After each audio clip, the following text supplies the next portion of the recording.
Que tal, como están? Benvidos ao noso debate municipal. Como sempre, cada 15 días acompáñanos aquí membros da corporación.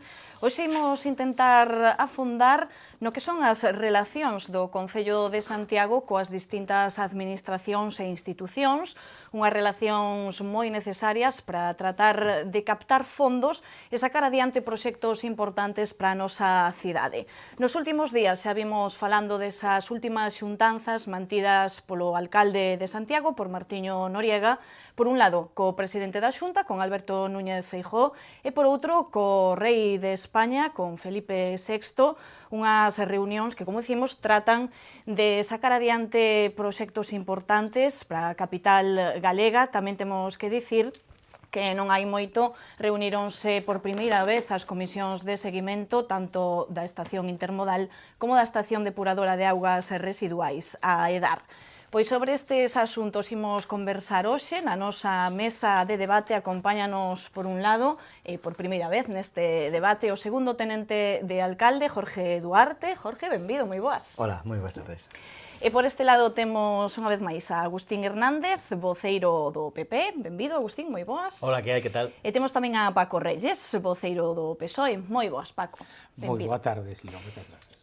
E temos que desculpar hoxe a ausencia de Rubén Cela por parte do BNG. Nin Rubén nin a súa compañeira Goretti San Martín puideron estar hoxe aquí neste debate por compromisos co seu partido, co Bloque Nacionalista Galego, así que tamén lles trasladamos as súas desculpas aos presentes hoxe na mesa. Temos a Jorge, polo tanto, aquí un pouco só nesta banda da mesa. Normalmente pois estaría acompañado, como dicimos, por Rubén Cela. Imos, entón, comezar por esas relacións do Concello de Santiago con outras administracións. Antes de nada, quería pedirlles unha valoración un pouco sobre que capacidade pensan que ten este goberno de Compostela Aberta, neste caso, co seu alcalde á cabeza, con Martiño Noriega, que capacidade de xestión e de negociación ten este goberno, como dicimos, para atraer fondos para investir na nosa cidade. Comezo polo goberno, mesmamente. Bueno, pois nós temos claro que o alcalde de todos os composteláns, que na nosa cidade son necesarias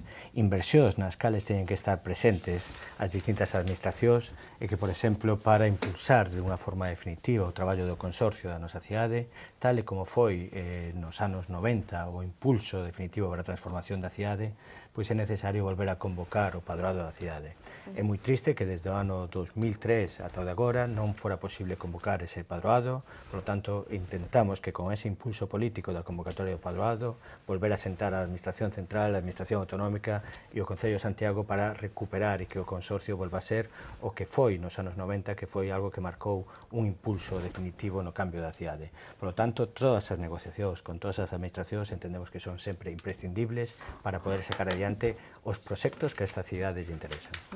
Bueno, falamos dese Real Padroado que, dicía eu, falaba no principio desa reunión do alcalde co rei de España. Esta reunión ven a conto porque Felipe VI é o presidente de honor do Real Padroado de Santiago, cuxas decisións se canalizan a través do consorcio. Aclarado este punto que non aclarara antes na presentación. E continuamos, Agustín. Bueno, a verdade é que sorpréndeme a frase do señor Duarte ao respecto de que o señor Noriega é o alcalde de todos os composteláns, que lóxicamente é o alcalde de todos nós, tamén dos que votaron ao Partido Popular, non somente dos que votaron a Compostela Aberta. Pero se fora así, pois o alcalde, cando tivera que manter unha xuntaza co presidente da Xunta, pois debería de ter convocado os voceiros, unha xunta de voceiros, trasladar un documento de consenso, tentar concretar nesa xuntanza dos diferentes voceiros municipais as diferentes sensibilidades, consensuar os proxectos, pois consensuar tamén pois a documentación que vai levar ao presidente da Xunta. Eso non aconteceu. É certo que coa visita do rei de España sí que fomos convocados. Eu falei co alcalde o venres, que foi cando trasladou a este portavoz, supoño que o resto, que ia ser convocado polo rei de España. Precisamente na miña conversa pois preguntei ao alcalde cal era a súa proposta e suliñei e indiquei que sería convinte convocar a xunta de voceiros. Fomos convocados de xeito precipitado.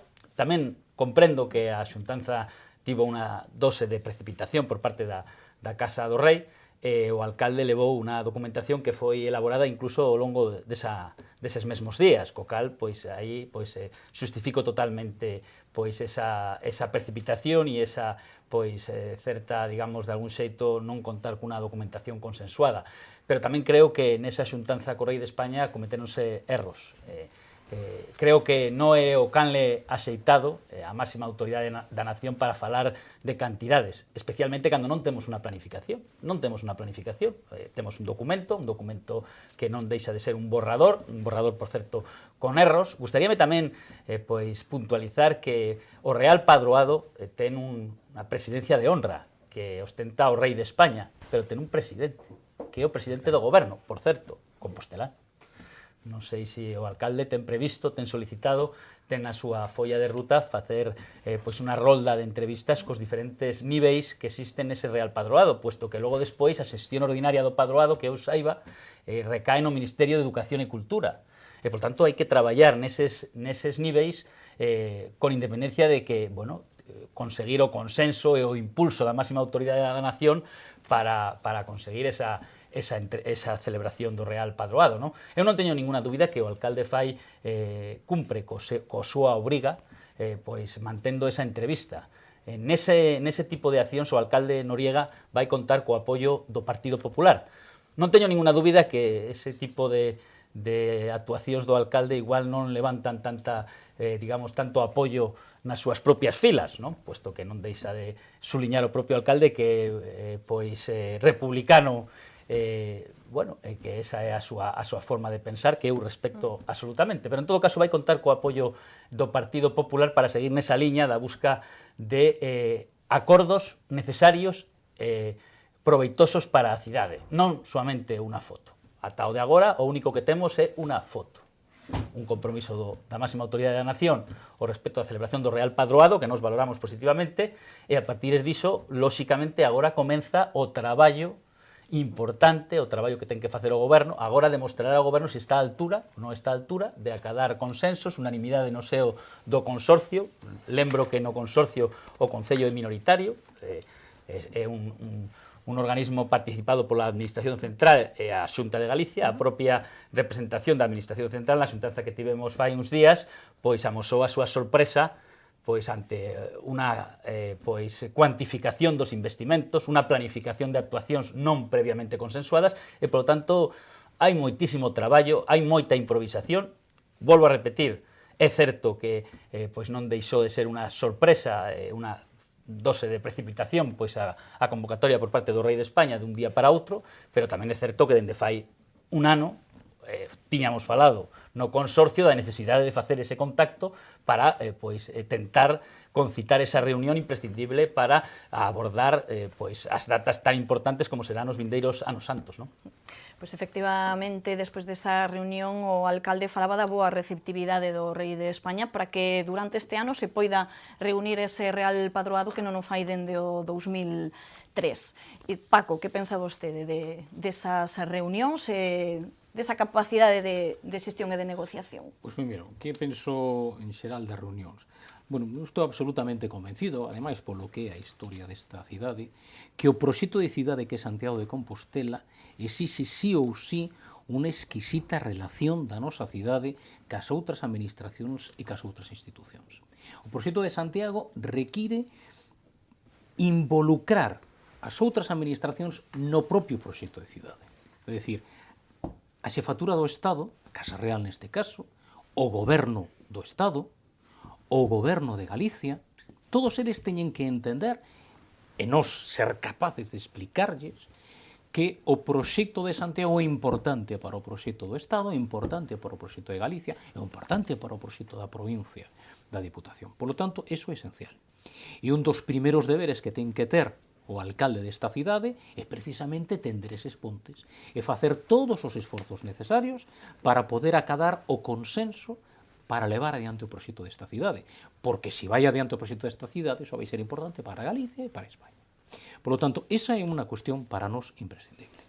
Nese sentido, é o que fai referencia a esta primeira reunión da que falades co Rei, pois nos o que vemos no Partido Socialista é unha evolución que vai dende o momento en que é investido alcalde, o señor Noriega, que pois fai as súas primeiras declaracións, deixando moi claro, eu non quero ser delegado do rei nos actos do 25 de xullo, o apóstolo, a unha situación na que chama a porta da Casa Real, chama a porta da Zarzuela e pide unha entrevista co rei para que se convoque o Real Patronato.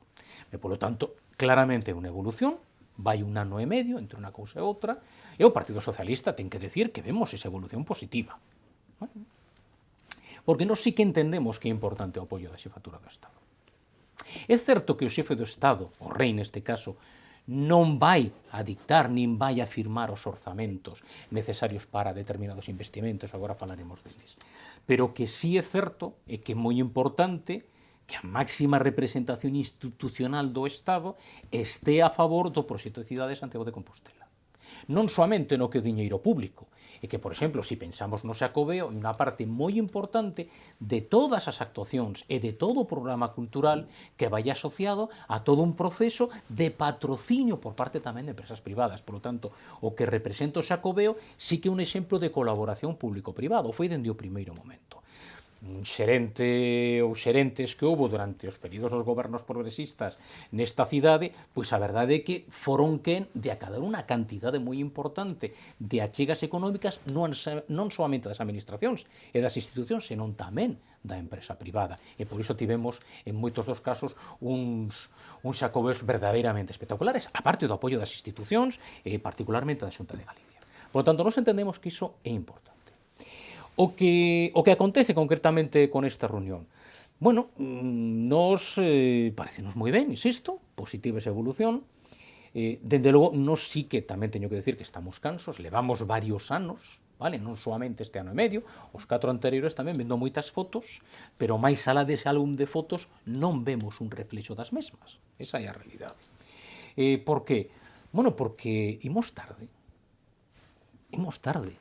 É dicir, o Plan Compostela, que antes o comentaban os outros contertulios, que é esencial para levar adiante un Xacobeo, que é o Xacobeo 21, e que a mí personalmente preocúpame moitísimo o Xacobeo 21, por qué? Porque hai 11 anos que non tivemos Xacobeo.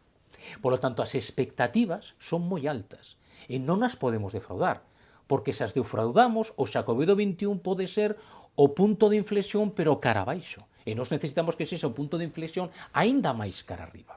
Por iso preocúpanos. E claro, un Plan Compostela que rematou no 2014 e que teria que estar aprobado para ser o 2020, para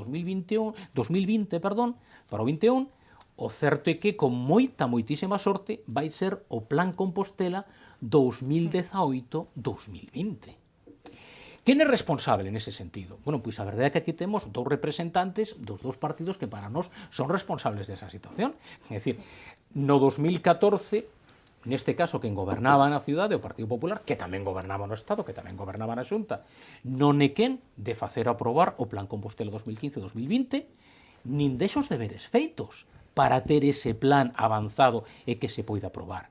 E, por outra banda, Compostela Aberta leva tamén un ano e medio, que alguén pode decir non se podía aprobar porque levamos casi un ano con un goberno en funcións, pero podería estar avanzado o Plan Compostela, podería estar avaliado, podería estar consensuado con axentes económicos e sociais importantes, alo menos da nosa cidade, e non o está.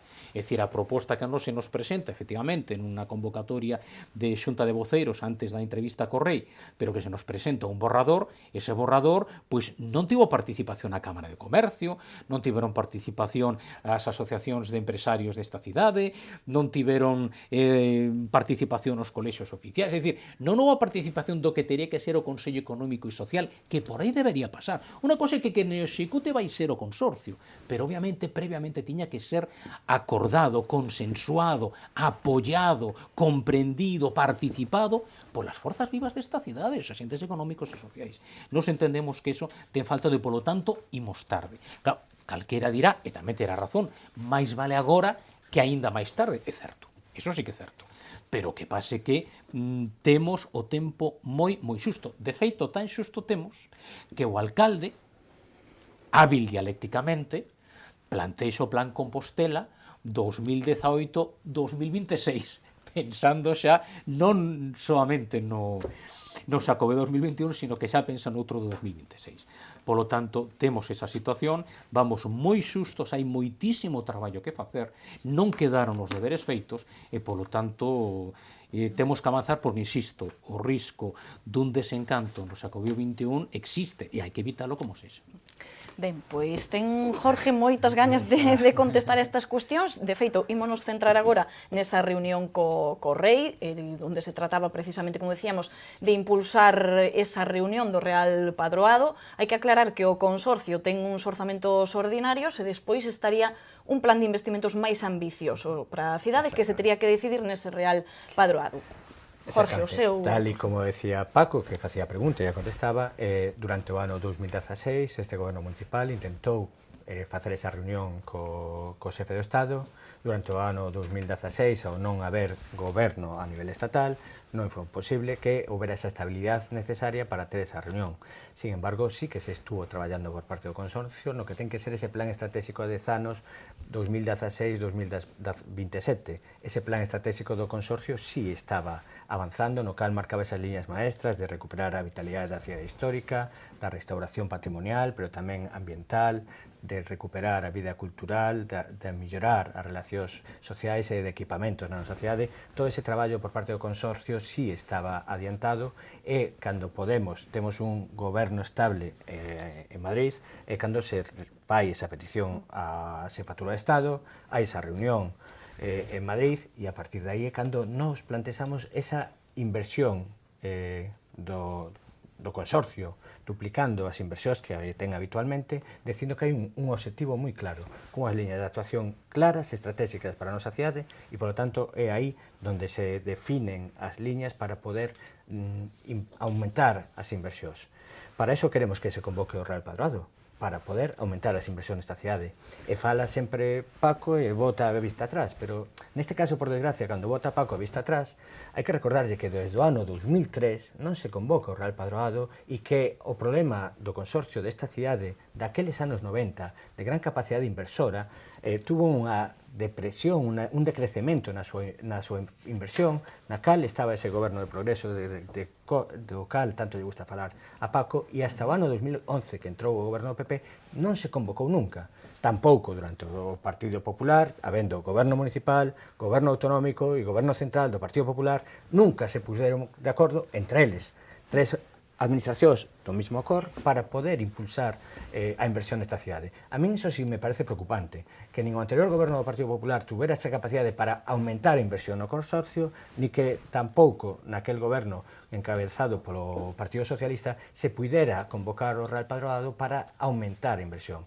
Nós temos moi claro que nesta cidade é necesaria a colaboración entre todas as administracións e que non hai que pensar só no 2021, hai que ter un plan estratégico a longo prazo, saber que é o que queremos para a nosa cidade. E se queremos a revitalización da cidade histórica, pois teremos que actuar claramente sobre o tema residencial, sobre equipamentos, sobre o medio ambiente e sobre todo, facer que a xente poda ter unha maior calidade de vida na cidade histórica. Esas son as liñas estratégicas que non é algo que se invente nunha semana para ir á reunión, sino que no Consorcio estáse traballando continuamente sobre este plan estratégico e, por tanto, o que se leva e o que se presenta en Madrid é un proxecto ambicioso no cal se solicita duplicar as inversións, poñer de acordo as tres administracións, porque é moi triste que nos 4 anos anteriores do Goberno Popular nas tres administracións houbera un decrecemento da inversión. Eso é o que hai que aclarar. A inversión do Consorcio decreceu ao longo de todos estes anos. O que nos ponemos sobre a mesa é a necesidade de poder aumentar esa inversión para recuperar o que foi o impulso do Consorcio nos anos 90. E para iso para o que estamos traballando. Está ben recordar o pasado, pero eu creo que cando un recorda o pasado teria que ter máis memoria e recordar que desde o ano 2003 ata de agora nunca se convocou e que agora convócase con un objetivo moi claro, poñer de acordo a todas as administracións, nos dá igual a cor política, porque o que nos interesa é o goberno desta cidade. Bueno, pois por se alguén se perde, recordamos que os anos santos que nos agardan serán no 2021 e no 2026. Aludía Jorge Duarte os anteriores gobernos, tanto do PP como do PSOE. Agustín ten a palabra. Que fácil é falar e que difícil é facer, señor Duarte. Claro que sí. Leva vostede 2 anos cun plan especial do casco histórico en riba da mesa que non é capaz de celebrar nada máis que unha reunión. Que unha reunión, non estou falando, se me deixas rematar, unha reunión. Claro, vostede fala do pasado, bueno, falemos do pasado, de como estaba este país no ano 2011, a piques de ser rescatado. Obviamente, sería unha irresponsabilidade pensar que nos anos da crise económica poderíamos ter incrementado o investimento para o consorcio. Bueno, creo que foi un éxito poder manter, cando menos, investimentos, poder manter actuacións, restauracións, a propia Real Filarmonía, etc. É que é fácil falar, pero é máis difícil facer, insisto. O plan especial, onde está o plan especial? Claro, vostede pois falar non ten cancelas ao respecto de que xa temos un plan estratégico. A verdade é que, sinceramente, o que eu tiven ocasión de leer con atención, tanto o documento resumo, que foi o facilitado o propio Luns, e o documento que foi facilitado no propio Comité Executivo do Consorcio é un documento cheo de erros. É unha irresponsabilidade ir a ver a máxima autoridade da nación e falar de cantidade cando vostede presenta un documento que é un borrador. Un documento que, por exemplo, pois plantexa a creación dun centro de interpretación do casco histórico. Con quen está falado? Que facemos co Museo das Peregrinacións? Co Museo da Cidade? Temos que facer unha reflexión respecto dos equipamentos que temos nestes momentos na cidade antes de plantexar novos equipamentos. Que acontece co investimento do CSIC respecto do Centro de Investigación do Patrimonio que estaba previsto nas Brañas do Sar? Teremos que falar co CSIC, teremos que buscar ese proxecto que, por certo, foi licitado polo consorcio, e adoptar un acordo respecto da súa revitalización ou non. De xeito, digamos, cando menos, con realismo. Obviamente, claro, se o que pretendemos é ter unha foto, ser os campións das reclamacións, das exixencias, pois ben, probablemente o alcalde teña moitos puntos a favor. Pero penso que aquí estamos para beneficiar o futuro da cidade, a longo prazo.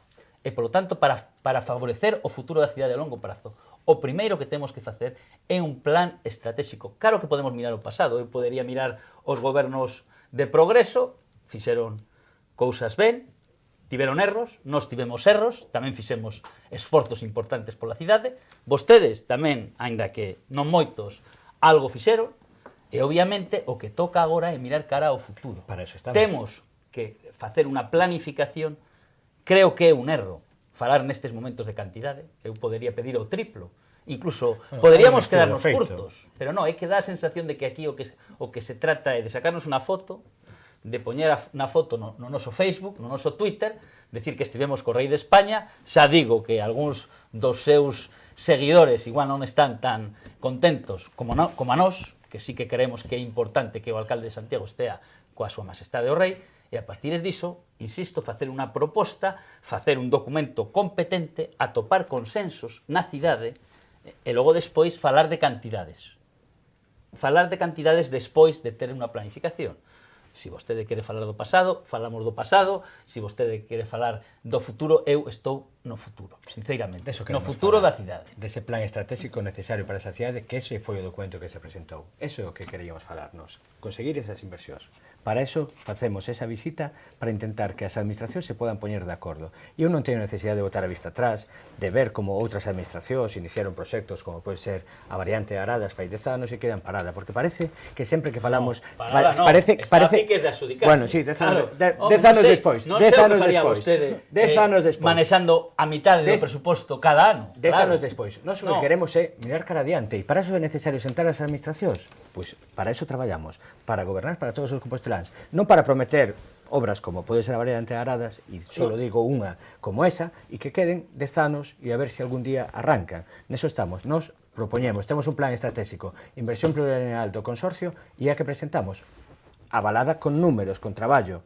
A partir de ahora é un borrador no que tenemos que poñernos todos a traballar, pero primeiro é conseguir o compromiso das tres administracións.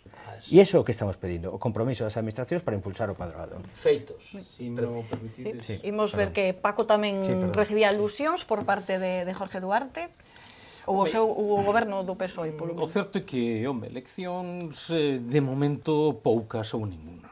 Quero dicir que, claro, se fala dende o 2003 non se convocou o Real Patronato. Imos ver, o Real Patronato non é un fin en si mesmo. a non ser que uno o único que busque é efectivamente unha foto. O Real Patronato é un instrumento, vale? Un instrumento para acadar non soamente investimentos, que son importantísimos, senón tamén apoio institucional, que tamén é moi importante para proxectar o evento e a cidade cara a todo o mundo. Claro, dar leccións sobre o que aconteceu no Real Patronato de 2003, cando polo medio tivemos un Xacobeo 2010 que foi absolutamente exitoso, eso sí que non é unha foto, eso sí que é unha demostración de como se pode acadar consensos e acadar colaboración institucional para ter un Xacobeo exitoso, do que perfectamente a Xunta pode reclamar a súa parte, o Estado a súa parte, a Xefatura do Estado a súa parte e, dende logo, o Concello a súa parte. Foi absolutamente exitoso, non hai dúbida. Esa é unha cuestión. Outra cuestión é que, claro, cando se fala de que ese borrador, porque das veces se vende como un borrador, das veces se vende xa como un plan estratégico pechado. Non, non, iso é un borrador que además hai que dizer unha cousa. As propostas son as propostas do plan que rematou no 2014 e que quedaron sen traballarse, que quedaron sen desenvolverse a partir do 2008, é certo que ca chegada da crise económica. Por tanto, exactamente, o plan do 2014 se recolle o que non se fixo e se incorpora. Queda moito traballo por facer. Esa é a realidade. O problema non é que quede moito traballo por facer, o problema é que temos pouco tempo. En todo este tempo que aconteceu? Bueno, pois, entre outras cousas, aconteceu unha perda de control por parte do Concello do que o consorcio. Claro, se temos que falar tamén do que había antes e do que hai agora, tamén teremos que falar disso. É dicir, hai unha modificación legislativa pola que claramente o consorcio pasa a depender daquela administración que máis achegas faga de fondos, neste caso o Estado, que non era así antes. Vale? Por lo tanto, aí tamén se podería ver en que medida o noso consorcio, por lo tanto, o noso Concello, pois foi quen de conseguir negociar en Madrid que esa situación de perda de control sobre o consorcio non se dera a través desa nova legislación. Non? Despois hai cuestións moi concretas que poderíamos falar puntualmente do que quedaba pendente, do que hai que incorporar, de esas cantidades son suficientes, de si fai falta máis, de si o CSIC ten que ir no que o orzamento dese plan Compostela ou debe ir xa nos orzamentos do Estado, porque unha débeda que ten precisamente o Estado ca nosa cidade, 2 centros de investigación do CSIC, que non teñen nada que ver con centros de interpretación, son 2 centros, un deles de investigación precisamente de ciencias biomédicas, e outra de ciencias do patrimonio, que teñen que ser os dous referencia de todo o Estado. E que levamos pois anos esperando que aparezan, a lo menos que aparezan nos orzamentos do Estado e que nin tan sequera aparecen, non? Por lo tanto, de aquí a que se construan, pois, lonxe o tempo e a espera. Ben, Jorge, algo que apuntar ás palabras de Paco? Non, que desde o Concello, a man tendida, a todos os grupos, hai un borrador para traballar, un borrador elaborado polo consorcio, e entendemos que o que necesita esta cidade é un plan estratégico a medio prazo, saber a onde queremos ir. Hai parte desas decisións que estaban pendientes, pero eu creo que tamén hai outras decisións que son de agora. Hai que apostar pola revitalización da cidade histórica, manter o carácter residencial dentro da nosa cidade. A nosa cidade non é só patrimonio da humanidade por o seu casco histórico. Hai que entender que a cidade é importante tamén porque ten un territorio sobre o que se asenta, o medio ambiente é unha parte importante no futuro da nosa cidade e, polo tanto, esa aposta nos 3 eixos, cultural, de participación cidadá, medioambiental e de recuperación do carácter de vitalidade e tamén de restauración de equipamentos e monumentos, son esos eixos. A partir de aí hai unha proposta de inversión. Con esa proposta de inversión teremos que sentar as administracións e debatir cales son a prioridade, como imos priorizando o gasto e, sobre todo, se conseguimos duplicar a inversión no consorcio, que creemos que foi unha ferramenta de transformación nesta cidade nos anos 90. Ben, Agustín, non sei se tiña vostede algunha cuestión máis, se non pasamos a... Rápidamente, a verdade é que eu coñecín ao señor Duarte cando era decano do Colexio de Arquitectos, e a verdade é que a teoría é magistral na explicación da teoría, pero claro, o problema é que na administración o importante son os feitos. E claro, vostedes levan tempo no Concello e deberían pois acreditar con feitos esa teoría tan maravillosa. Donde está a tramitación urbanística da estación intermodal? Pois a tramitación Está urbanística da estación perfectamente, intermodal sin ningún está problema. na Lei de Medidas Urxentes que vai aplicar a Xunta, porque se agarda por vostedes, ainda está agardando porque comencen o documento do inicio do Plan Especial Ferroviario. Onde está Empezamos o plan no seu momento. onde está o deseño do vial Clara Campoamor? Na filosofía do concelleiro. Temos que humanizar Clara Campoamor. Que é humanizar, señor Duarte, Clara Campoamor? Eu, cando chego tarde ao Concello, non collo moitas veces o coche, e collo o coche, teño que entrar na rotonda da Ponte Pedriña, pois vexo que hai moitísimo tráfico. E vexo con preocupación que vostedes falen alegremente de convertir Clara Campoamor en un vial de 2 carrís sin un só dato de tráfico. Nos temos pedido esos datos do tráfico e aínda estamos agardando por eles. Onde está, señor Duarte, a tramitación da depuradora? 2 anos teorizando sobre o saneamento do río Sar. O río Sar está moi mal, claro que está moi mal. Está ben que falen ustedes da depuradora que atrasaron durante 4 anos a tramitación. Podo falar? Non, o que fixemos durante 4 anos foi atopar a mellor ubicación posible.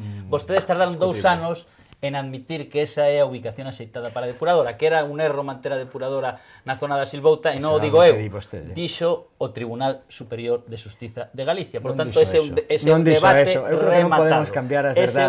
Non dixo eso. Na vida hai que demostrar a xestión con feitos. Sabe cales son os feitos de Compostela Aberta? A lo menos dúas solicitudes de subvención perdidas. O Green for Hope, ese para facer unha cidade amigable, pois marchou porque vostedes non foron capaces... Solo 4 proxectos de 190 a nivel europeo. Correcto, pero eso sí que fixeron nota de prensa para decir que ian a solicitar e que eran os campións de solicitude. Pero onde está a solicitude? E, por certo, a accesibilidade. A axuda da Xunta de Galicia. Supoño que vostede coñecerá o que recolle ese informe da Xunta de Galicia ao respecto desas, sae o colmo que digan vostedes, non é que estaba mal feito polo goberno anterior, que eu saiba a Xunta de Galicia solicitou ao Concello a rectificación de cuestións tan sinxelas como que asinara a petición a persoa competente para facelo e aínda están agardando por vostedes. Resultado, perda dunha subvención. Eses son os feitos de Compostela Aberta. E, polo tanto, vostede e máis eu estaremos de acordo na filosofía.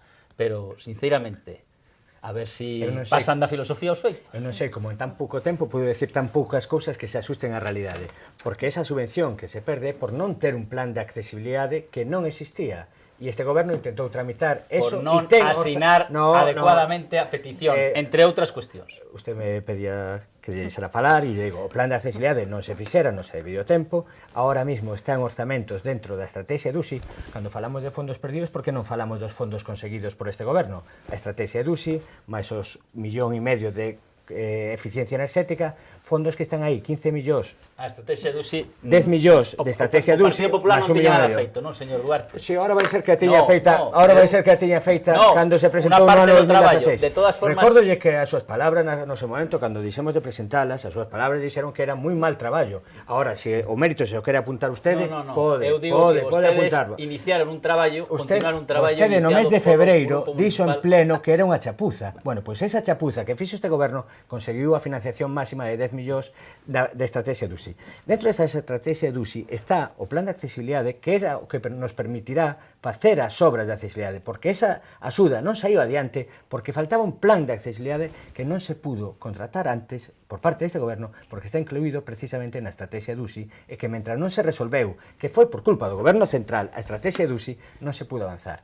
E despois fala vostede do vial Clara Campoamor, da estación intermodal, do planeamento. Este goberno fai os deberes, iniciou os trámites para a reforma do vial Clara Campoamor, iniciou o planeamento para facer o plan especial, e a Xunta decide ir polo procedimento abreviado. Nós estamos de acordo en ir polo procedimento abreviado, non hai ningún problema. O que non podemos facer é que esa ferramenta que a pode facer a Xunta, o goberno municipal non pode. O goberno municipal ten que ir polo camiño normal. E ese camiño iniciámoslo en tempo e forma. O procedimento abreviado porque está cansa de agardar polo cumprimento dos prazos que debería de... Nos cumprimos, presentámoslo en novembro. Imos poñer un poquinho de orde, porque estamos falando de moitos temas mesturados, falaban da estrategia DUSI, que, para aclarar, para quen non o saiba, é un plan de desenvolvemento urbano, como dicía Jorge Duarte, acadouse fondos europeos.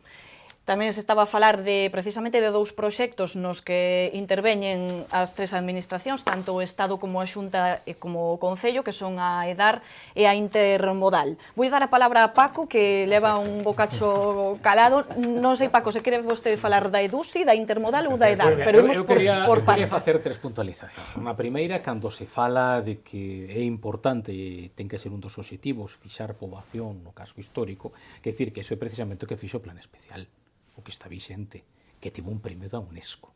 Iso é precisamente o que fixo. Quer dicir que non é un invento de agora, é algo que ven de hai anos. Vale, de hai anos. E que evidentemente hai que seguir facendo un traballo porque a poboación o que pasa é que envelleceu. Iso sí que é certo. E tivo que abandonar o casco histórico porque teñen que ir a vivir en moitas ocasións cos fillos.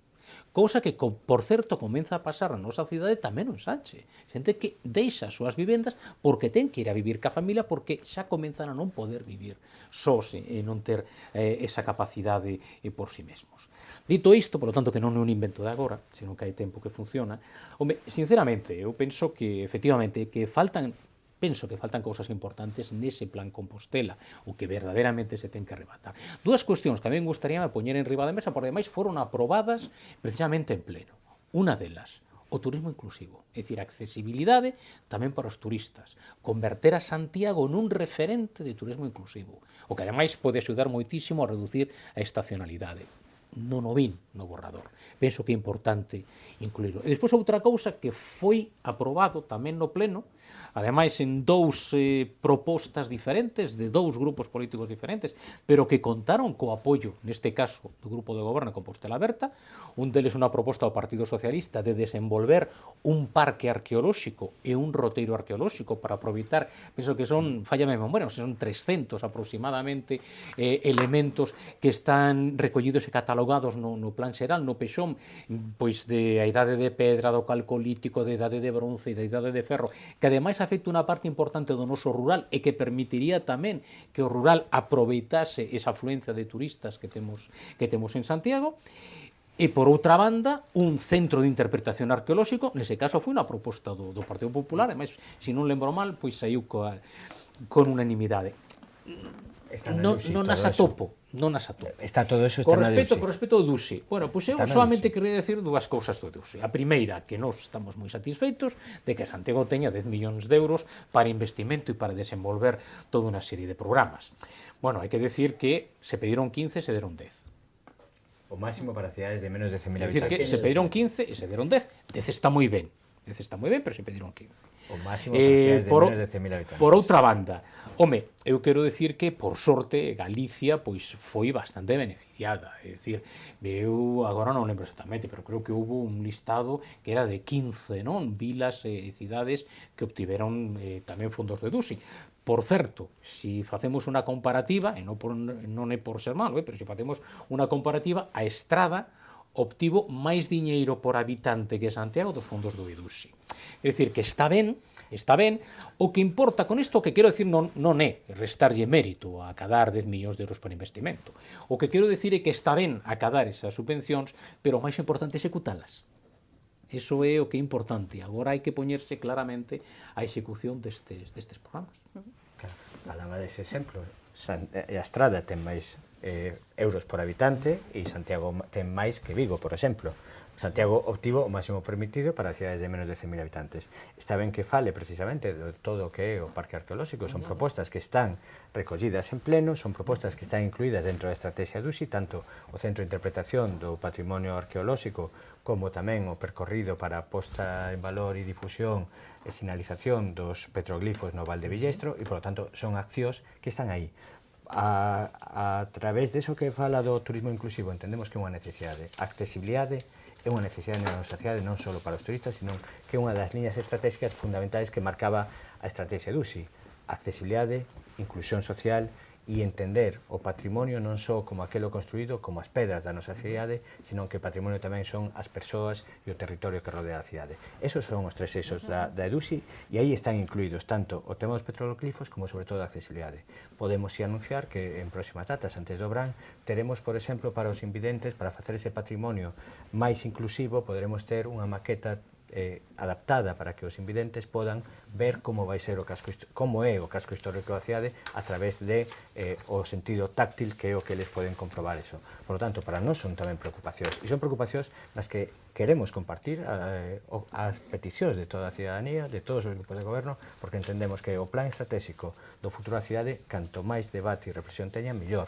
Pero primeiro é sentarse, facer un esquema de cantos cartos necesitamos e a partir de aí poder sentar as tres administracións. Jorge, non, se me permites, moi brevemente, é dicir, se eu son consciente de que compartimos precisamente estas necesidades, o que me pregunto é se é a oportunidade de incorporalas ao Plan Compostela. Iso é o que hai que valorar. En todo caso, o señor Duarte falaba ben de que o primeiro é facer un plan e logo despois falar de cartos, non? Vostedes xa puxeron os cartos por diante da planificación. É sorprendente, hai unha estimación económica, pero con erros palmarios, é dicir, é sorprendente que no documento apareza 1 millón para a integración dos camiños de Santiago na cidade, cando a Xunta de Galicia, o propio alcalde, asinou un protocolo onde a estimación desas actuacións está en máis de 4 millóns, non? Pero por certo, que non son aportados pola Xunta de Galicia. Que non son actuacións integrais, que requiren máis. En todo caso, non deixa de ser sorprendente que fale de tanto consenso o señor Duarte cando nos fai tempo que levamos ao pleno a petición dun pacto polas infraestructuras que vostedes non apoiaron. Agora parece que sí.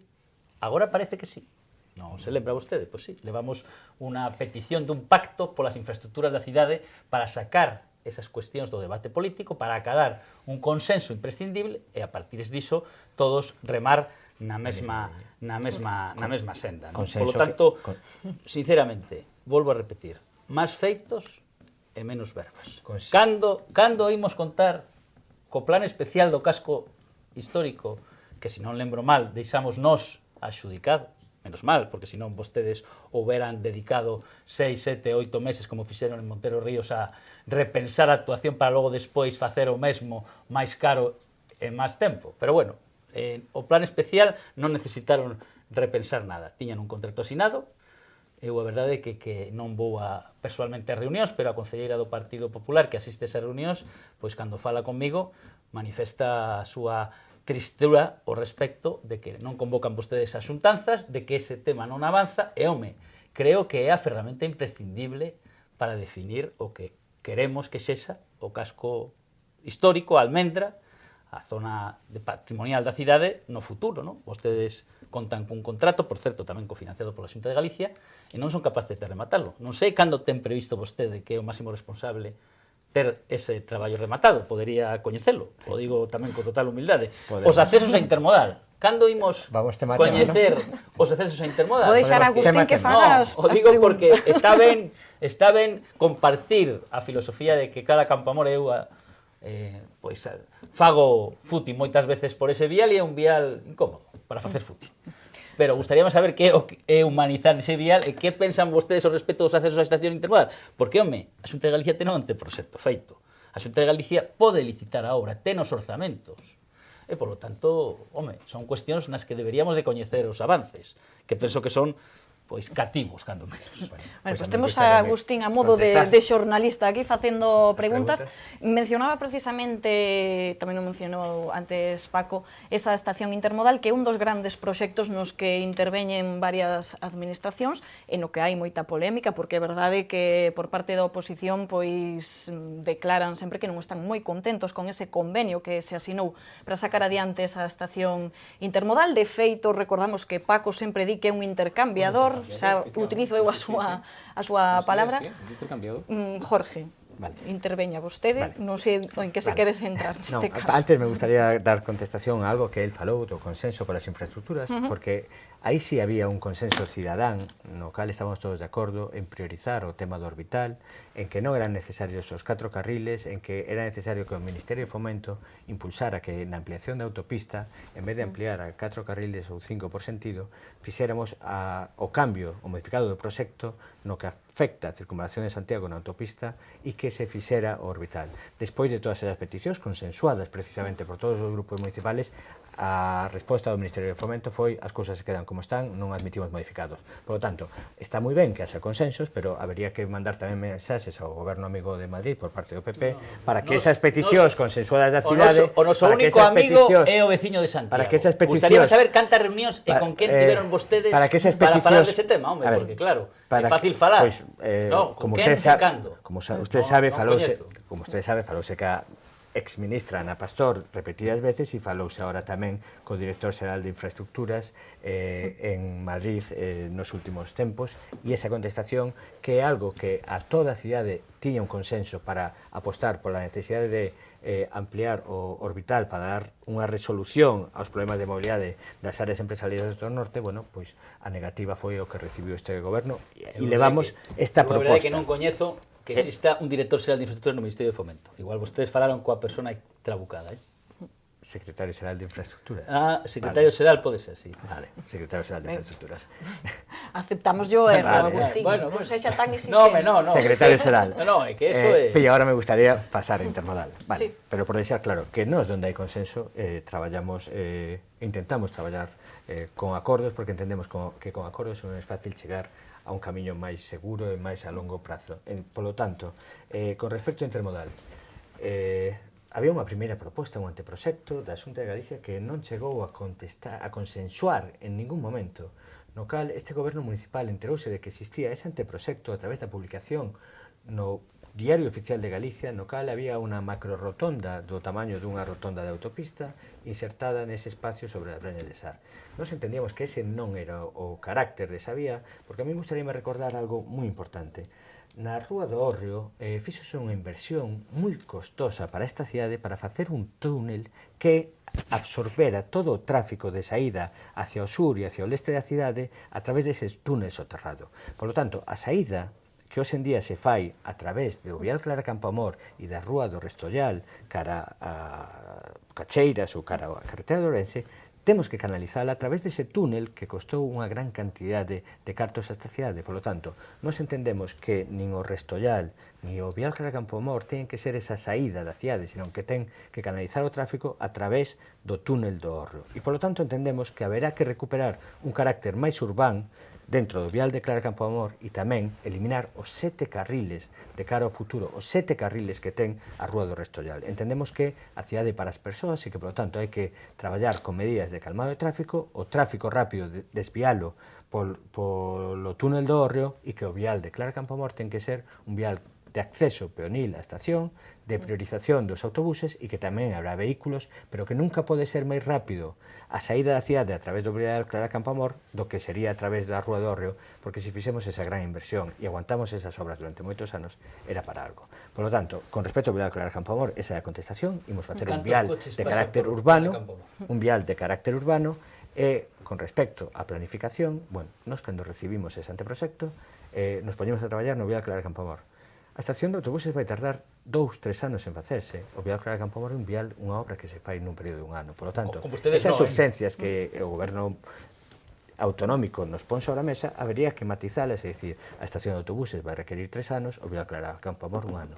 A partir de aí, o necesario é que o vial responda ás necesidades desta cidade e non facer aquela macrorotonda que había prevista, que era unha macrorotonda de autopista. Por lo tanto, nós o que traballamos é para ter a mellor solución para o futuro da cidade, tendo en conta que as rúas da cidade son para as persoas e non para os coches. Para os coches fíxose o túnel do Hórreo, por lo tanto, a salida da cidade canalicémola a través do túnel do Hórreo. Vale, imos puntualizar, estamos a falar do Vial Clara Campoamor, tamén coñecido entre os composteláns polo Vial Sar Ponte Pedriña, que sería a estación de autobuses que vai construir, neste caso, a Xunta, ao lado da estación de tren, pois tería a saída cara a ese vial, para aclarar. Vou ir con Paco, que tamén que o teño aí un pouco abandonado, pois falamos con Agustín. Que me porto moi ben, que non entendo. Mira, eu quería comezar dicindo unha cousa que fai referencia a unha intervención, neste caso, a Agustín. No? Eu lembro aquela proposta vosa, que, se non lembro mal, foi unha proposición que presentáchedes no pleno ordinario de setembro, penso que foi o primeiro pleno deste mandato, na búsqueda dese consenso de infraestructuras. Bueno, penso que vos cometíchedes un erro, o digo porque nós tampouco votamos a favor naquela ocasión daquela proposta. Penso que cometíchedes un erro cando a presentación do consenso partía da aceptación ou da asunción dos proxectos de infraestructuras tal e como quedaban despois da saída do Partido Popular do Goberno do Concello. Nos non estábamos de acordo co plantexamento que había de estación intermodal, nin estábamos de acordo con unha serie de cuestións do plantexamento de dar. Por lo tanto, penso que aquela foi unha proposta que buscaba un consenso, pero partindo dunhas premisas que non eran consensuadas precisamente. Eso é unha aclaración. Con respecto ao intercambiador, de que ti falabas, Silvia, eu mencionei a súa palabra, non é que non esteamos moi contentos, nada contentos. Nos criticamos tremendamente ese protocolo, nos pensamos que ese protocolo, dende logo, non é a intermodal que necesita a cidade, o tiño explicado moitas veces, o que imos ter van ser 2 edificios, un deles que vai ser a estación de autobuses, outro, cando cheguemos eses 3 millóns en medio de pasaxeiros de ferrocarril, se ampliará a actual estación do ferrocarril, eses 2 edificios que cada un deles dá asistencia aos viaxeiros independente do outro, eso non é unha intermodal, pois unidos por unha pasarela, que está, ademais, enfocada ao sur desta cidade, na que non chove nada, e por fin o que se conseguiu, despois de claramente insistir moito no problema que representaba que a pasarela non estivera cuberta, pois parece ser que vai estar cuberta dende o principio. Non foi insistencia de Paco, foi insistencia da cidade, porque eu lembro perfectamente as críticas que facía pois o Foro Cívico desta cidade, as críticas que fixo a Cámara de Comercio, as críticas que bueno, este goberno, pero vos firmáchedes o que firmáchedes e o plano claramente poñía que a cobertura da pasarela sería na segunda fase, cando chegáramos a 3,5 millóns de pasaxeiros. Eso é inaceptable. O resto do proxecto tamén é inaceptable, polo menos para nós, para esta cidade, porque perdemos a oportunidade, primeiro, dese intermodal de verdade, e segundo, de construir cidade.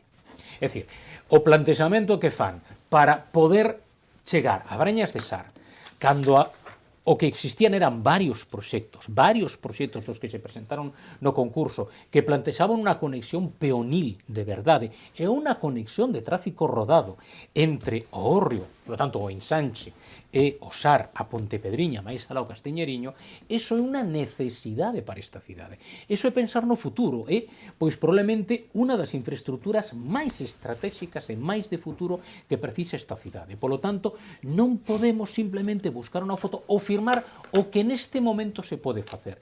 Se non se pode abordar no seu conxunto o proxecto de Herreros ou o proxecto de Moneo, que mantiña precisamente o que defendía o Partido Popular, que era manter a fachada da antiga estación, pois se non se podía facer de golpe, pois se podía facer por fases, porque os dous, tanto Herreros como o propio Moneo, recoñeceron públicamente que se podía desenvolver e facer por fases. Por lo tanto, nós somos tremendamente críticos e o que esperamos é que ese protocolo, pois en algún momento quede pendente e como outro non foi anulado, pois podamos recuperar eliminando que o permitía a letra do protocolo eliminar o tema do aproveitamento urbanístico. Con respecto a dar, bueno, nos seguimos dicindo que a ver se en algún momento nos enteramos de cal é o proxecto. Hoxe, precisamente, o grupo parlamentario do PSD no Parlamento de Galicia volvía novamente a través do seu voceiro, neste caso, Xaquín Fernández Leiceaga, a facer a petición e a pregunta de onde está ese proxecto de dar para coñecer unha vez por todas e poder avanzar. Eu solamente vou facer un comentario con respecto á estación de autobuses, as saídas, as entradas, Clara Campoamor e demais. Bueno, é que existe, en fin, non temos todos, por además se pode topar incluso en internet, un informe da Xunta de Galicia no que indica que neste momento, se na estación de autobuses, neste momento, as rotondas da Avenida de Lugo e da Pontepedriña en determinadas horas están colapsadas polo tráfico.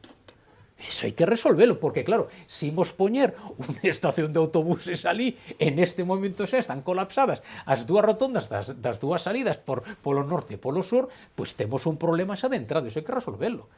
E obviamente, pois eu non sei se a mellor solución, porque nin son arquitecto nin son enxeñeiro, non sei se a mellor solución é unha rotonda tipo autopista, pero que é evidente que o que temos neste momento que xa está colapsado, non é para nada a solución que precisa esas entradas e esas saídas da estación de autobuses.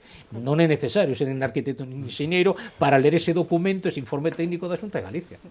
Ben, non nos quedan moitos minutos, non quero eu que enredemos demasiado coa intermodal, pois xa temos falado moitas veces desta cuestión.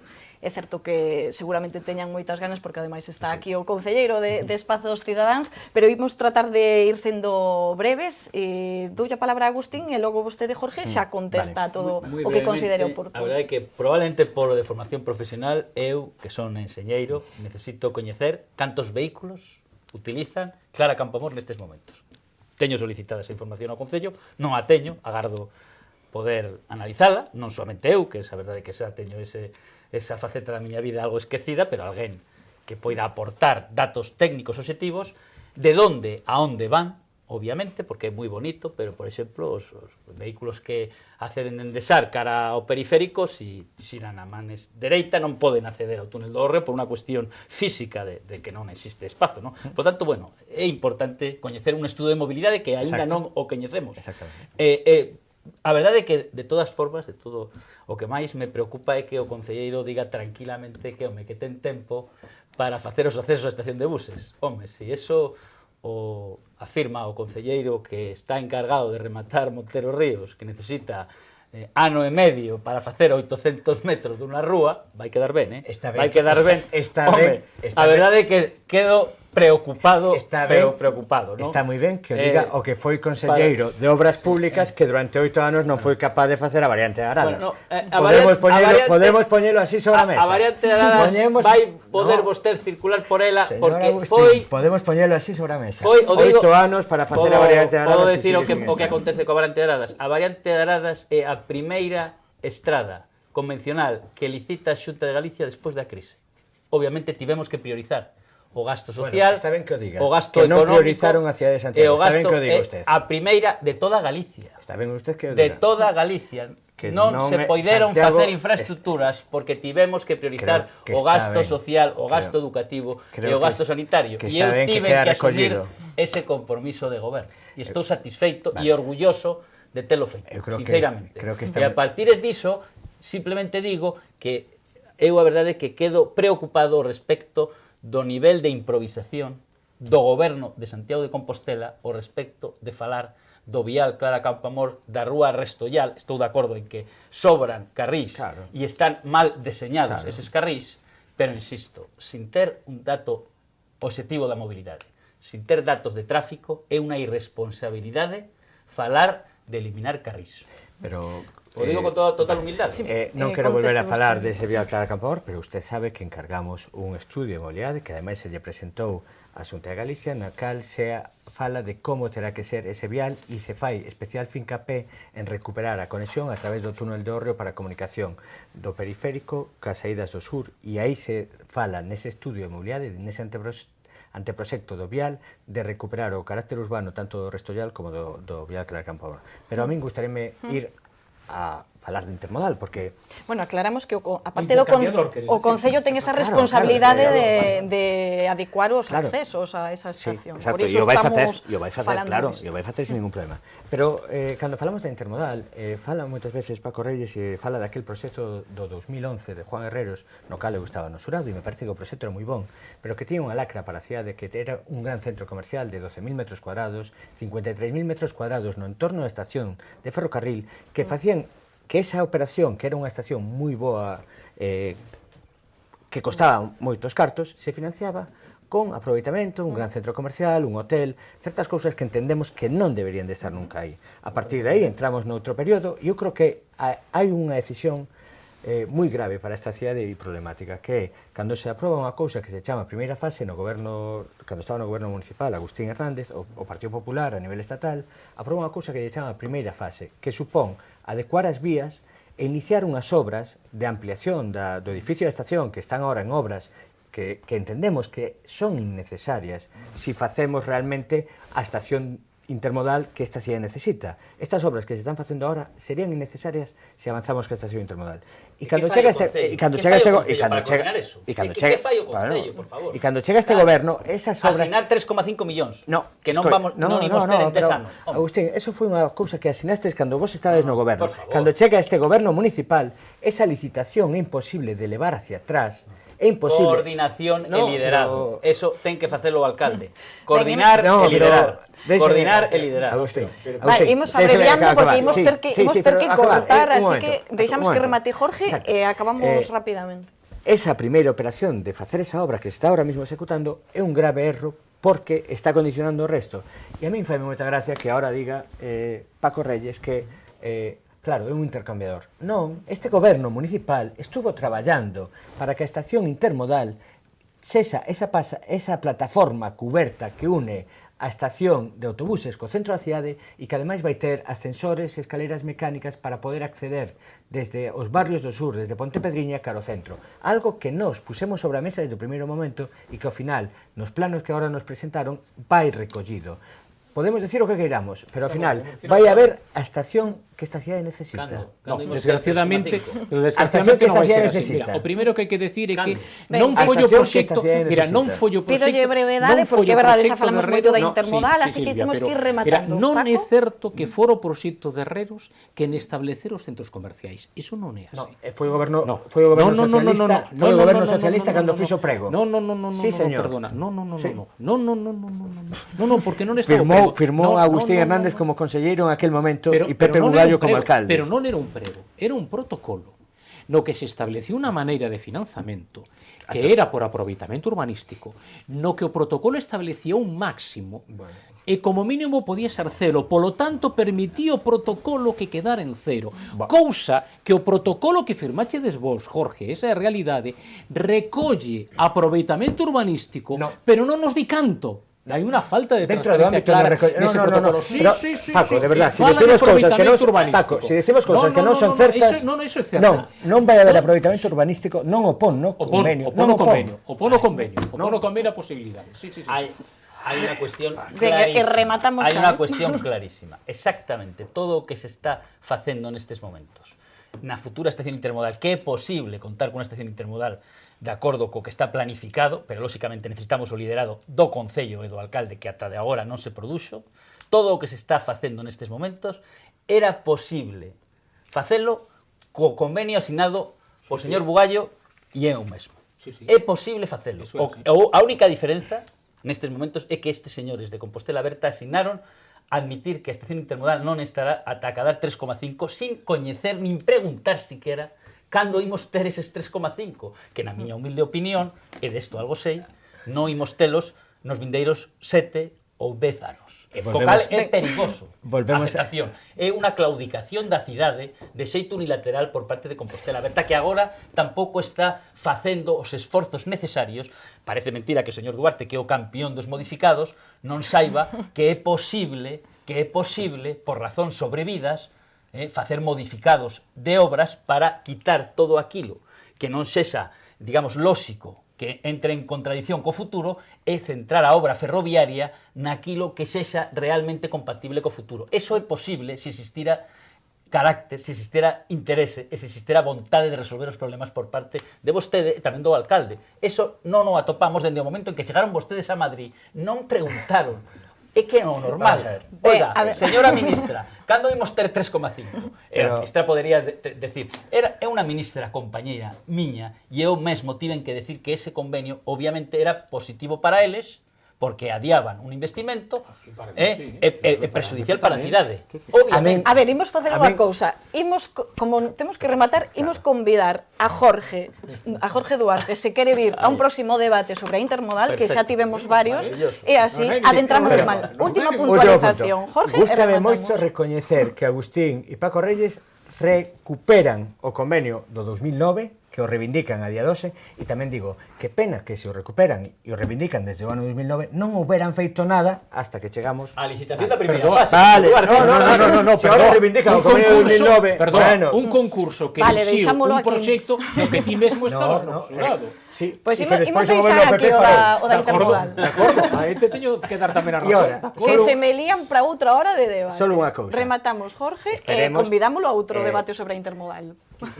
Cantas veces lle tuvemos que escoitar a vostede a pasarela descoberta? Bueno, pois así son as cousas que usted di.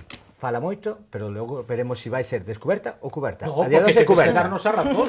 Ben, Que tivésedes pasarela que dar a coberta, razón á finalmente. cidade, No. que a cidade o pediu claramente. Mira, non te preocupes, no Pero próximo foi o programa... goberno que Pero pediu no, tamén nas Foi a mesas de Perdona, negociación. foi a cidade que os botou en cara que firmachedes o primeiro que os puxeron Pero por non diante. podemos decir cousas que non Jorge, son a certas, realidade é Paco, esa. Paco, Firmachedes Paco. o primeiro que vos puxeron por diante. Ben, Parece deixámolo- mentira demais, porque se No, ainda, deixámolo aí, si ainda Paco. É que foran si dos decimos- vosos os que vos lo poñan por diante, pero que foi o Partido Popular, e lle firmachedes o Partido Popular o que les querían. Pero, Hombre, Paco, Jorge, podemos en decir- Ben, hai, detrimento dos hai pasarela intereses cuberta da finalmente, No, non? no tema- Así no quedamos. tema do en pasarela intercambiador cuberta. non imos Primeira estar de fase acordo. de estación intermodal na cal vai ser un edificio cuberto que comunique as dúas estacións. Así de sinxelo. Por máis É que o unha chame falacia, o que plataforma é unha repetiron tantas pasarela. veces. Por Ben, máis que o chame pois- plataforma é unha pasarela. Agora sí que Un edificio imos, cuberto. agora sí que imos rematar. Reitero esa invitación para que en vindeiros debates que teñamos sobre a intermodal, como dicíamos, xa falamos aquí moito nesta mesa desa estación intermodal, convidamos a Jorge Duarte, concelleiro de Espazos Cidadáns, a que participe Estaremos nunha desas mesas e así, pois, adicamos todo o tempo á intermodal. Un placer, como sempre, falar con vostedes, Paco, Agustín, e hoxe como novidade con Jorge Duarte. Deixámolo aquí, graciñas por estar aquí, e a vostedes tamén, graciñas por acompañarnos unha vez máis.